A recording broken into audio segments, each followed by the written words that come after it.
Yes, it's absolutely heating up now. You ain't so tough with that bad boy tuck. I'ma get it how I'm living, I'ma walk the walk. Outline my lines, I rap through thought. Ooh, yeah, what's happening, people? Welcome back to Football Therapy with me, your host Jan. Hope you're doing well. Really do hope that. Welcome back to Chelsea news. Chelsea have officially announced new signing, first signing of the transfer window, Tosin Adarabioyo. Incredible free transfer. We're going to reflect on the official announcement and statements from the club, sporting directors, player, etc. Chelsea looking at Marcin Bolka, former Chelsea goalkeeper, now playing in Ligue 1, which is a very interesting one. And a massive update, actually, from last night from Ornstein and Slater of The Athletic about financial fair play and how Chelsea have benefited from a decision, which is massive news. So I thank you as always for joining me. 2 videos a day at the moment. There's so much content popping off on this channel. So if you are interested, if you do enjoy it, then ensure that you subscribe and hit the bell if you choose to subscribe. And as always, I'll thank you for liking the video as it supports us content creators. So we'll start off on Tosin, and then we'll go goalkeeper, then we'll go update from Orny. Right, so Chelsea have announced Tosin to join Chelsea. Chelsea is pleased to announce the centre-back Tosin will join the club ahead of the next campaign. The 26-year-old has signed this is interesting, a 4-year contract.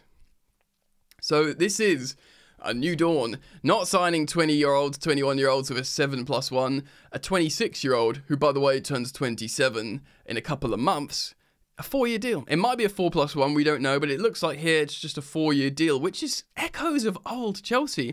I mean, old Chelsea would give him a 5-year deal at that age. So it's really interesting to see the flexibility of the sporting directors, Chelsea, the owners, as you know, their project. They do want to lock down long contracts on portfolio style players, but Tosin, who I think he'll probably start for Chelsea straight away, is given a 4-year deal, and he arrives, of course, from neighbours Fulham. After signing for the Blues, Tosin said this, quote, "Chelsea is a huge club, and this is a full circle moment for me. I was born 3 miles away from Stamford Bridge and made my professional debut there. I'm very excited and looking forward to helping push the club in the direction we want to go." So the sporting directors said this: "We are delighted to bring in Tosin to Chelsea. Throughout his career, he has showcased his maturity. Boy, we need that.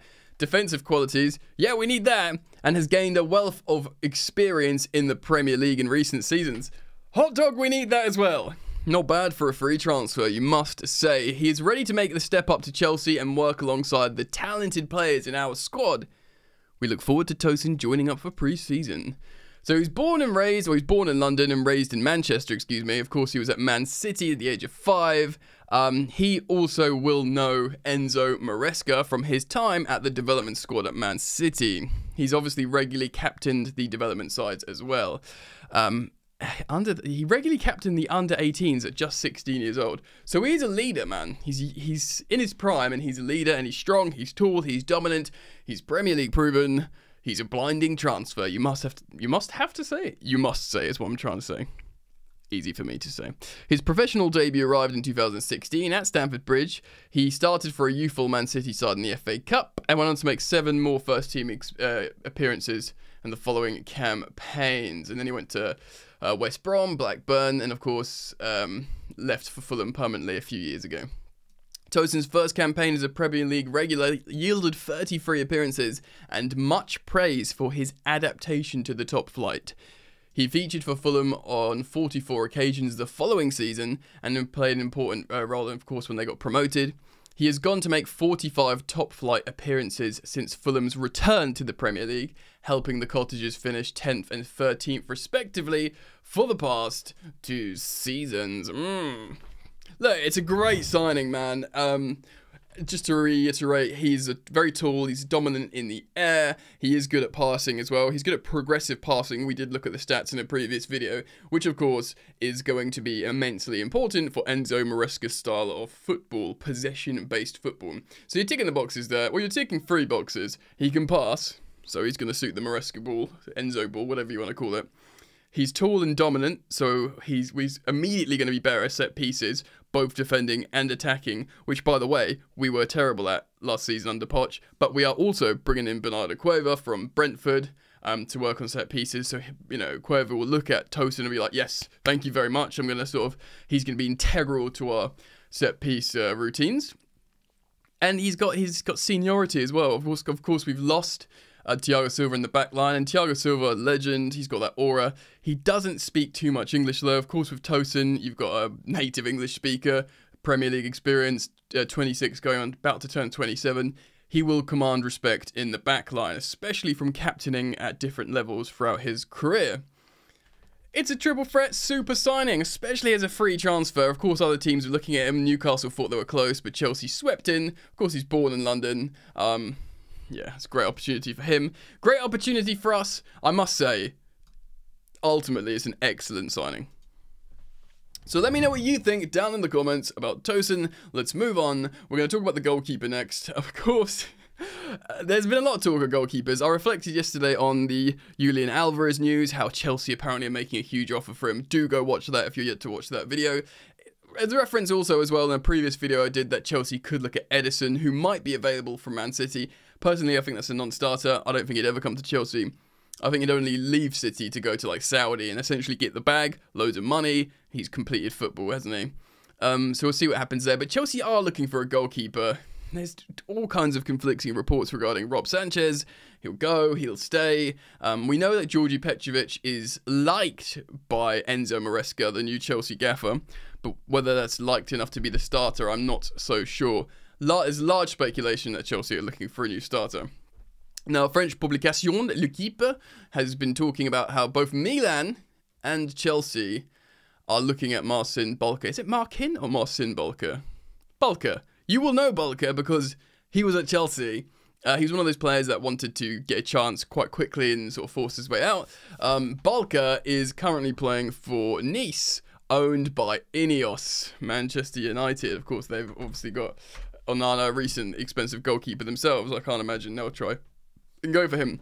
So, of course, he was in the Chelsea Academy for 3 years, 2016 to 2019, and then he went to PSG. He took the big move. He only made 2 appearances for PSG, and of course, they went on to sign Gianluigi Donnarumma.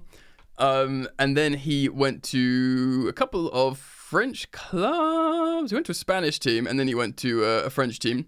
And then he went to Nice on loan, and then has had a permanent move there. Last season, he started every game as their first choice goalkeeper. Now, I don't know if you remember Bulker at Chelsea, but he is a big boy. He's 24 years old now. He'll turn 25 on the 4th of October. He is 1.99 meters tall, basically 2 meters tall. He's 6'6", probably slightly over 6'6". He's a tall guy, and yes, I don't know, in terms of his style, I'm not entirely sure if he's that good a passing goalkeeper. You'll have to excuse me. We'll look at that, obviously, if this story heats up. But interesting to see that Milan are looking at him as well, because they've got Magic Mike Maignan. So maybe they're thinking they need to sell him, make money, and bring in a slightly cheaper option. I don't know. It'd be very interesting to see if Bulker returns. He's a dominant goalkeeper, I know that much. But it'd be very interesting to see what happens. Look, man, as Romano said, Chelsea are going to be very, very busy in this transfer window, this transfer period. We've got a centre-back, it could be another centre-back, it could be a left-back, there could be a goalkeeper, there could be a striker, there could be a Michael Elise winger. A lot of stuff, you know. We're looking at Elise. There's talks about Somerville from Leeds, of course. Striker Benjamin Sesko, Julian Alvarez. It does look like we're not going to go for Victor Gyökeres or Osimhen either. So, left backs, maybe something for Ligue 1 as well. Lots of really interesting stuff. Look, transfers are exciting when you're trying to make your squad complete and better. Chelsea got a good squad, but it was still in many ways unbalanced. This would be us trying to complete the balance of what is an excellent team. Let me know what you think about goalkeepers down in the comment section below. Do you like the idea of Bulker returning? And stuff like that. Let's move on. Alright, so of course, a big dominating story when it comes to Chelsea Football Club at the moment in the news is financial fair play. Of course, there was a massive story that Chelsea sold themselves 2 of their own hotels. People, it's cynical, people didn't like it, they said it's cheating, but it's not cheating, it's within the rules, and actually, it's really clever. Like I've said in previous videos, if you're not doing stuff like this as a financial representatives within Chelsea, you're not doing your job properly. Your job is to optimize your situation, and this is precisely what the people in Chelsea are doing. You had that knobber on TalkSport, what's his name, Stephen Borton, is it? Laughing at how he's a Man City fan. I think it is, there's a clear sort of palpable dislike towards Chelsea from him, especially because Man City are under the microscope so much for financial stuff. But he, laughed when he saw that Chelsea, not only did they sell themselves the hotels, Chelsea retained control of the revenue that the hotels generate, so that could still be fed back into the club in the way they've done it. And it's all above board. It's just clever. People don't like it because they'll see it as a way of getting ahead, in an unfair way. But if you're allowed to do it, you're allowed to do it. So Matt Slater and David Ornstein have written this update on The Athletic, an attempt by Premier League to close this loophole that we're talking about here, that lets clubs use one-off profits from the sale of hotels, training grounds, or other tangible assets in their financial fair submissions, has failed. The Premier League have tried to close the loophole. They've failed to do so. The league made the proposal at its annual general meeting in Harrogate on Thursday, which was yesterday. But only 11 of the 20 clubs backed it. And remember, you need what was it? You need 70% or something? Something like that. It's probably nearly went in, because what's that? 55% voted against it, voted to remove it. Significantly short of 2/3 majority. There you go, 2/3 majority. So what's that? 13 and a half? So literally a couple of clubs more voted. It could have been different. Required for the change in England's top flight's profitability and sustainability rules.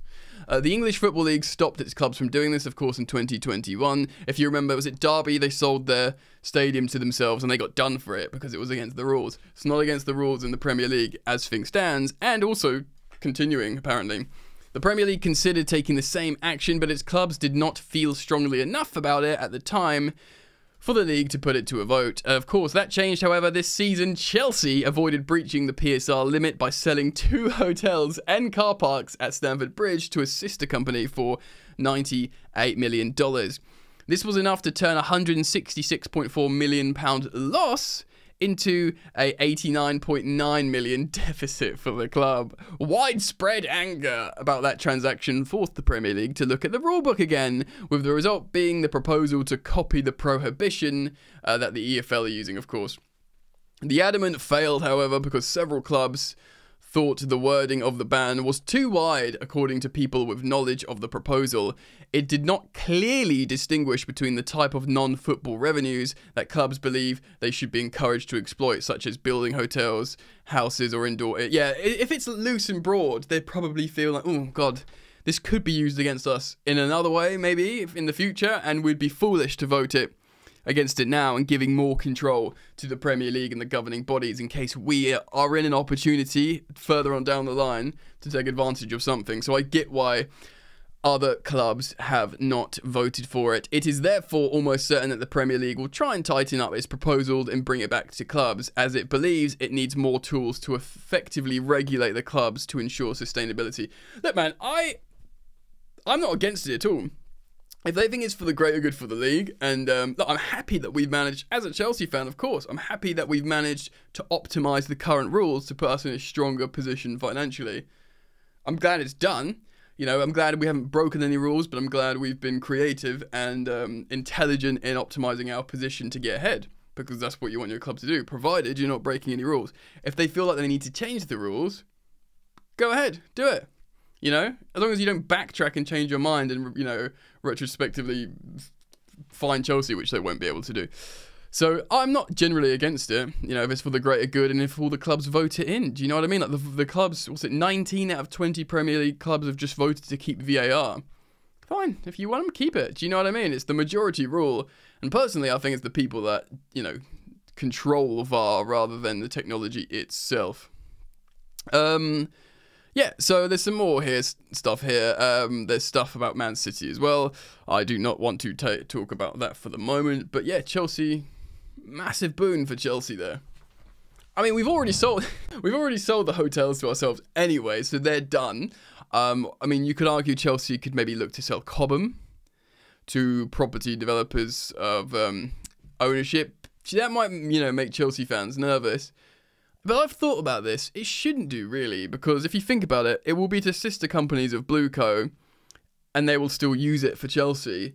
And ultimately, you might freak out and be like, oh, what about down the road if someone else buys Chelsea? Are they buying Chelsea without Stamford Bridge hotels or a training ground? I don't think that's the case. If you buy Chelsea off Blueco, they'll sell you Cobham just separately and it'll be part of the deal. Do you know what I mean?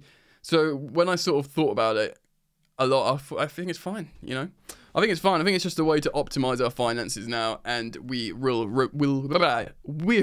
I can't talk. We will remain safe for the moment. So yeah, that's pretty dope. Again, put out to you guys, what do you think about this? I mean, I see it as good news, really. I'm not sure how much stuff we've got left to sell, but maybe they've got some stuff in the locker, these financial people at Chelsea, some financial levers to go all Barcelona on you guys. So ultimately, it's good, I think. So I want to put out to you guys, let me know what you think about Tosin, the FFP update, the goalkeeping stuff, and, talk amongst yourselves. I've been looking in the comments. There's some lovely exchanges here on Football Therapy in the comment section. Truly, we've cultivated a great community of Chelsea and indeed just football fans here, which is superb. So well done to all you guys. You're all legends. Thank you for liking and subscribing to the newcomers, or just liking from everyone watching. And yeah, I hope to see you all back very soon. Keep it locked, because as soon as something pops, I will react here. Peace.